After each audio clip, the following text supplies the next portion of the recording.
Greetings, Parisians and retrogrades. Today, for technically the third show in a row, we will be discussing the late Pope Benedict XVI. Now, we have the luxury of no longer using the emeritus term that has confused all of us for the last 10 years. And we're going to get to an aspect of Benedict's pontificate today on Rules for Retrogrades that we didn't get to in the previous two shows, where we were kind of just sorting through his death and prefacing a talk on what is Benedict's pontificate's legacy. That's what we'll do today. In just 1 second, I want to remind all of you now that it's 2023 to like this channel, subscribe, click the notification bell. If you want to support the channel, use Timothy J. Gordon Patreon. We have a heightened set of benefits. Next Wednesday, for all patrons, we have a patrons-only 4-week group reading circle, together with, quite frankly, on The Great Divorce by C.S. Lewis. Excellent book. That'll go every Wednesday starting next Wednesday, every Wednesday in January. Also, we'll be giving some free classes this early January or February. We have to schedule those. One will be on how to write your own homeschool curriculum. The other one will be on the Catechism of Trent. I'll explain how to register for those shortly as well. The point is, become a Patreon patron today, Timothy J. Gordon. We do need it. This channel does need it, and I don't talk about it as much as other channels which are supported by Patreon because I find it annoying to say and you find it annoying to hear, but we have to. If you want to just give a donation to me and my family that's unrelated to anything other than we have great needs, 7 kids, one of them with multiple brain surgeries and expensive health insurance. You can also do that on timothyjgordon.com through DonorBox. That's a pure donation, though. That's different. As always, go to realestateforlife.org and get out of your blue state. Get to a red state today. 2023 is not too late to do so. realestateforlife.org. There are 3 dimensions to what I want to do in this hopefully brief show on Benedict, because it is the third one. Firstly, I want to just treat of the secular response to Benedict XVI's death. For starters, I would say it is barely concealed disdain. Sometimes not concealed at all. I'll get to that in 1 minute. Secondly, I want to treat of the mainstream Catholic response to those like Ed Mazza and Patrick Coffin and the other Benedictist Pope people after the death of Benedict XVI. I want to deal with that really specifically because I'm not a Beniplenist. I've considered the position, and I still ultimately say this was an interesting theory a couple years back, but it was not borne out. Benedict did not make any revelations before his death, which you would have expected him to. None of this ended up bearing out. I still don't find it impossible. But at the same time, I don't think we ought to be subtweeting, taking secret shots at Patrick Coffin or Ed Mazza. No, it's not just because these guys are my friends. It's because there's a real problem with the way public Catholics address each other. There's a right way to do it and a wrong way to do it, and I want to talk about that. The mainstream Catholic response to Benedict XVI's death should not just be to pile on guys like Coffin or Mazza who have a plausible theory, even if it's ultimately not right. They still have a plausible theory of the case. I don't agree with it, but I'm going to talk about how I think we should deal with those other Catholics, fellow Catholics that we disagree with. And thirdly, I want to respond to the question, the episode's title, is Summorum Pontificum Benedict's legacy as a pope? Is it his legacy? Because everyone is saying that now. And the question deserves treatment. And that will take me longer than point number 1 or 2 to deal with on today's show. So I'm also trying to be a little more organized, and instead of just having 2 or 3 segments in a show and getting to them when I get to them, I want to try this thing more like a teacher and tell you, here are the 3 things we're doing in the show, and I'm going to get to them 1, 2, 3 in this order. So firstly, the secular response to Benedict XVI's death. This Barstool Sports scumbag, calling himself KFC, big following, said, "Oh, Nazi Pope is dead. Peace out, you rat fuck." Truly the worst of the worst. And for those of you out there who don't follow me on Twitter, I generally try to stay out of static on Twitter, but I did not stand down now. I took this guy up on Twitter. And that's not like, oh, based, cool, bro, because it's on Twitter, right? This kind of talk is fighting words. This is a holy father of the church, in my estimation, the best one after the council. And he was a personal hero to me in his early pontificate. And more than that, even if he didn't turn out to be a personal hero to me in the latter half of the pontificate, he is still our holy father. And this rat schmuck calling himself KFC on scummy, sleazy Barstool Sports, this guy was caught having an affair 2 days or so before his baby was born and 2 days after he was with the same concubine. So this guy's waxing poetic and moral about Benedict XVI as a Nazi, false, and as a pedo enabler, almost entirely false. And I don't want some scumbag like this saying something. So I said, why does every Barstool sex miscreant apparently hate Christians, the church, and Jesus? Portnoy isn't even a Christian, the guy who runs Barstool Sports. He's not even a Christian, and his philandering commentators, like KFC, openly mock our heroes and our way of life. Why do Christians support these pathetic fucking losers, is what I said. And, you know, Barstool has been anti-Catholic before. I think Portnoy himself took on Taylor Marshall about some issue or another, and it was really, really disrespectful. I forget what the issue even was. These guys take pot shots at Catholics all the time, so it made sense to me to get involved. Now, this KFC sleazebag, the guy who cheated on his wife, retweeted me, and he said, "You've officially tapped into psychotic Christian Twitter," which was sort of like the final frontier for me. These guys are nuts. I feel like I'm in the Da Vinci Code or something fighting against the Vatican. And I responded to that one too, but I try to keep the profanity minimal on this channel. I've already dropped 2 F-bombs, so I won't say what I said there. But the point is, and we got into it. It was a beef. We were going back and forth. The point is, the secular response to Benedict XVI's death was shades of 2005. We know, as a family friend, the movie reviewer for USA Today, who was making slightly less disrespectful slurs at Benedict to the same effect in 2005. It was everywhere with liberal Hollywood types. Remember, my parents are both Angelenos. We grew up around Los Angeles. I was born in Thousand Oaks. So we know a lot of these folks. And Ratzinger was in the HJ, which was mandatory, folks. He was in the Hitler Jugend. He hated it. His father hated it. His brother hated it. They got him out as soon as he could. What else? They stood against the Nazis. They paid for it. The father was demoted because of his anti-Nazi stance. Yeah. Yep.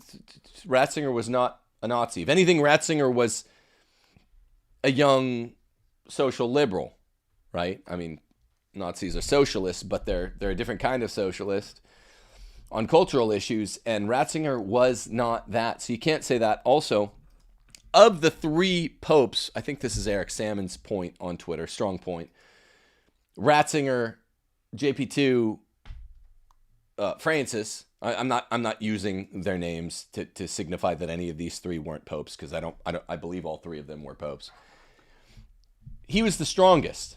Now, none of them were perfect, and in the post-20th century, when the Soviet Union planted all of these groomers into the priesthood, it's been a real problem. So none of them batted perfect, but Benedict was the closest of the last 3 popes to dealing with pedos, closest to perfect. And he was called like Rome's Rottweiler for so doing. So morons like this filthy sleazebag, KFC, who call our Pope a pedo or a rat Nazi, it's just a bunch of nonsense. And hey, man, I mean, we went back and forth. If you have a problem with that, I'm come on the show, or any other suggestion that you have for dealing with this. But that's my Holy Father. You picked the day that he died to take a pot shot, and it's not okay.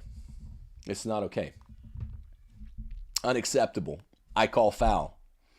If this had been done to Jews or Muslims, everyone would be going nuts. And they do it to, I think, arguably the best pope after the council. And it's totally okay. This is the secular response to Benedict XVI's death. Unmasked disdain. Barely concealed disdain. KFC didn't conceal it much. It's basically your frat boys' sports outlet. It's like worth $500 million or something like that. Maybe I'm wrong. I think it's worth a ton to Portnoy. And so you get a bunch of, philandering or fornicating, inebriated, buck-toothed, idiotic, eventually cousin-marrying frat boys who watch it. They patronize it. So Barstool Sports, among non-Catholic, non-Christian-owned media, let's say that, can get away with more shit talk than the rest of the media, but even the more adult, non-Christian-owned media in Hollywood, they use slightly more genteel language as a camouflage, but this is how they feel, and it's not okay. We defend our Holy Father, particularly to outsiders of the faith. Now, when I get to the third part of today's show, what is Benedict's legacy? I'm addressing Catholics. I'm not going to defend Benedict as reflexively, as muscularly to a bunch of Catholics who do not hate Benedict, as I do to this filthy sleazebag who cheated on his wife, KFC.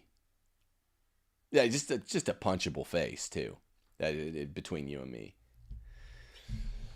It's a different context. I mean, look, if I'm playing street ball in my little basketball court here, and some guy walks up and is like, "Yo, can I ball with you?" And he's really good, and then I find out he's a bench writer for the New Orleans Pelicans. I'm gonna be like, "That's the best dude I've ever played with, one-on-one or street ball." I'm gonna talk him up, right? But if I see him the next time I go to a Pelicans game, if I'm going later this week, and he gets 1 minute in the game, I'm like, look at this scrub. That's not me contradicting myself. That is the meaning of context, okay? So context is, Catholic to Catholic, we love all our Holy Fathers and pray for all our Holy Fathers, even Francis. So when we're talking Catholic to Catholic, we know we're talking to another lover of the soul of this person. That changes the context. That's why I want to hedge. It's not hedging. It's contextualizing for what I'm going to say about what is Benedict's actual legacy. But yeah, with some outsider, that's like talking about this NBA baller, seeing him on a kind of absolute wider zoomed out scale. He's really good at basketball. But if I see him in an NBA game, I'm going to be like, look at this scrub. He can't compete. That's super zoomed in. You see? It sounds like opposites. It's not. It's just, that's context for you. I'll get to that when I talk about whether or not Summorum Pontificum, is the third point, is in fact Benedict's legacy, because people have started saying that, and I do think it's wrong. But the second point is, what is the mainstream Catholic response to Benedict XVI's death? Well, in the first place, I'm not saying anything interesting. The mainstream Catholic response to B16's death is, we mourn this man, we pray for his soul, we want him to go to heaven like we want other people to. In a lot of ways, you'd say, he might be saintly, and he has a much better shot than the average cat at the average funeral. I mean, like average man at the average funeral. House cats have no shot at getting into heaven. But so, I mean, I'm not really saying anything interesting there. That's been the mainstream Catholic response to B16's death, and it's been really fitting. But the reason it's interesting here in point number 2 is, there has been a repeated undercurrent. Actually, it's an overtone, not an undercurrent. I've seen it a bit from Matt Fradd, actually. Subtweeting the Benedictist Pope people, taking shots at him without naming them and making it unnecessarily personal. And here's the thing. I like Patrick Coffin. I like Ed Mazza. Very, very gentle men. And I like Matt Fradd. Okay? What Pints with Aquinas said 2 days ago is, make no bloody mistake about it. It's an act of schism, therefore a grave sin, for a Catholic to deny the papacy of Pope Francis. Now, certain Catholics, no name. I don't get that. Beginning from false premises, but being logically consistent in the wake of the death of Pope Emeritus Benedict XVI, are already sedevacantists. Shame on any Catholic who legitimizes this position, saying that it is within the realm of orthodoxy. St. Anthony of Padua, hammer of heretics, pray for these people. Patrick Coffin responded just 25 minutes ago saying, hey, Matt Fradd, as one of those certain Catholics, why not debate me on your show in front of your audience rather than blast away with such normie fury at a straw man? It is normie fury. Even if Patrick's wrong and Matt's right, which is ultimately what I believe, don't do the herd thing, the normie fury. I do agree with Patrick on that point. Shaming adults who hold different conclusions is disappointing and beneath you, certainly anti-Thomistic. So I think this is a really reasonable response from Patrick, even as by what are the odds of this? It's not certainty, but what are the odds? I think Matt's on the right position, got the right side. I think Patrick's got the better tweet. And here's the thing. Even saying that, you guys a lot of times really, I'm sorry to say, parish orphans and retrogrades, misunderstand what my rule for retrograde on no fragging, no frag grenading any of our own means. It does not mean you can't say, hey, don't do this, guys, do better. That's not what it means. It doesn't mean that. It means no personal attacks. So here I'm saying, I like Matt, I like Pat. They should debate. And it might just be an American thing. Most of Matt's audience is American. So I could say, as an American thing, always name the guy you're calling out. The subtweeting is beneath Matt. And as one of the people that is not a Beneplanist, who might be included within the purview of those legitimizers, he's attacking two groups here. The Beneplanists, like Patrick, and then those who have legitimized it, because I have Patrick on the show. I've had Ed Mazza on the show. I'll have Ed Mazza on the show relatively soon. It is a legitimate position, and I would point out this seems to be a really unhealthy trend. I've seen it, I'd say 3 times. When Matt Fradd, who I like, good dude, he has a lot of integrity. Not every public person has a lot of integrity. That's why I'm pointing it out here. 3 times I've seen he does something, catches flack for it, which I do know freaks him out, and then makes a ceremonial hand washing later and doesn't subtweet. The first was when I went on a show 2 different times. He made up by having feminists on after both times I went on his show and allowed them to say some things that he probably shouldn't have because me and Matt are friends. Okay, that's fine. Forgiven. But it was subtweety. It was a back way of doing a ceremonial hand washing to prove to the kind of secular left within the church. The church does have a secular left within it, the Catholic feminists, whatever. Hey, I'm still kind of one of you. So he did it then. Okay, that wasn't good.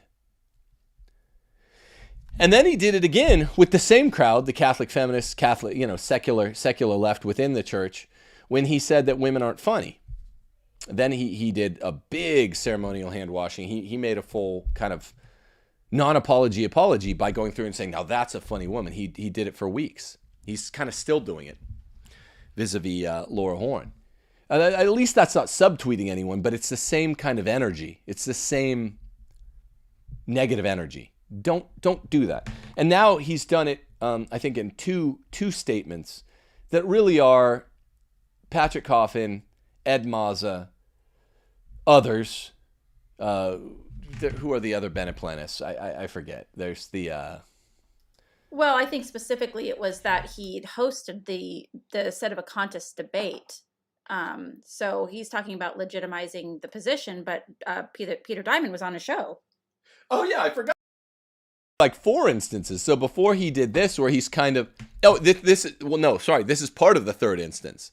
So he hosted the Peter Diamond debate this past summer, which I don't think he should apologize for, but folks, lots of the folks that support him and not subsidize him, but fund his show, were calling for him to, do the public ritual humiliation for having had a Sedevacantist on who clearly beat in the debate. That doesn't mean his position is right.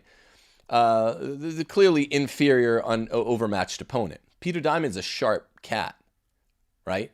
And Sedevacantism it's philosophically coherent even if it's wrong. We should do a show on the difference between being wrong and being philosophically coherent. He destroyed I forget the guy's name, the SSPX guy. Castman. It was Castman. And again, like I thought that was great. I was glad that Matt had that show, and I thought that was ballsy of him. There was no reason to back off afterwards when you get heat. Right, and he's still, 5-6 months later, he's still doing what he does. Matt will get bursts of ballsiness and then back off and do the subtweeting, the beta apologies, the unpologies, whatever. And that's, I think, what this is. Now he's still trying to kind of make up for the debate, and there's nothing to make up for in the first place. In this business, keep your apologies in the confessional.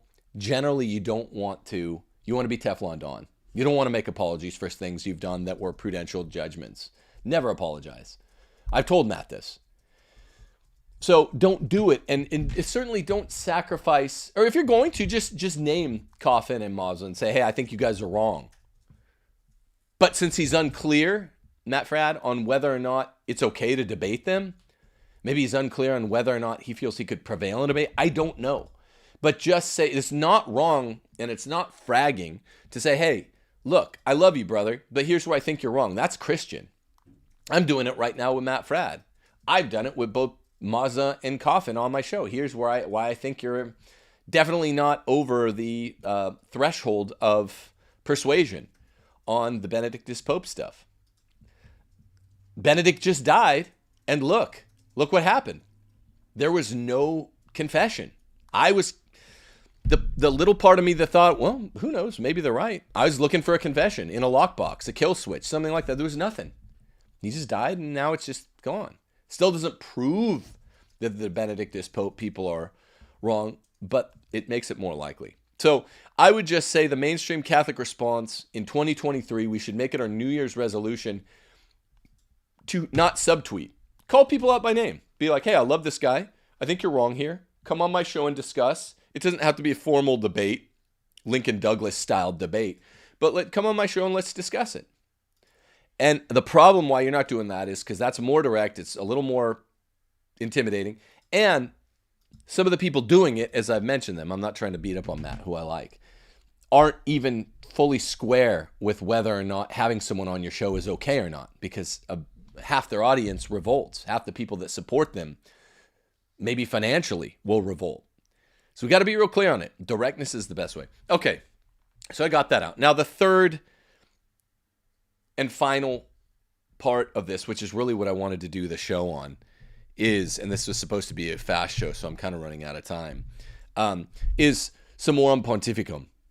Summorum Pontificum cannot be the legacy of Benedict. Here's why. Will you explain what that is real quick? Summorum Pontificum is obviously that which made that document in 2007. These people, I think, get it, but it's the document that Benedict gave the Latin Mass back to the faithful with. It was on the books for 14 years. A legacy is probably more necessary to define a legacy is probably the more important definition, because a legacy means it's going forward, it will be unabated. This desideratum of a pontificate, a presidency, a player who played point guard in the NBA for 20 years or something, will go forward and be untouched. That's specifically what a legacy means. Summorum Pontificum cannot be Benedict's legacy, people. I think I heard Michael Knowles say this. I love Michael. Really, great dude. I'm glad he's a mainstream Latin Mass Catholic. But Summorum Pontificum, I disagree, is not his legacy. It would have been if Francis wouldn't have disempowered it. Francis undid Summorum Pontificum. It was on the books for 14 years, from 2007 to 2021. It's summer of 2021, and then Francis undid it. Why was Francis able to undo it? Well, this is where Benedict's retirement comes into play. He retired knowing with not substantial certitude, but something close to high likeliness, because of what happened in the 2005 conclave, who would replace him. Don't say it's a Holy Spirit thing, because yes, Holy Spirit's always with these guys. He knew who would likely replace him. The second place runner-up at the 2005 conclave. He knew this guy and the interest that this guy, Francis, represents, hates the Latin Mass. This cannot be Benedict's legacy simply because he didn't get it done. I mean, he got it done for 14 years, and that's not what a legacy is. It was especially cruel of Francis to have undone Summorum Pontificum and the Latin Mass reform of the reform while Benedict still lived. Why didn't he wait until now to do it? So I say there's a paradigmatic impasse. I was saying this to my friend by text, between someone like me, who still loves Benedict, but he was a big hero to me the first 3 years of his pontificate, but then I felt really, really abandoned, like a parish orphan. Benedict made me think I'm a parish orphan. He left us to this abusive stepfather. So there's an impasse of paradigm between me, my view on this, and someone like my friend who I was discussing in text. Their paradigm is, okay, how can we find the silver lining in Benedict's pontificate? And they'll say things like, well, what Benedict did might in some really indirect way yield fruit later, even though basically all the good Benedict did was undone by Francis through the retirement. And they're like, look, if your paradigm is saying the most positive things about Benedict, then that's a good thing to hope.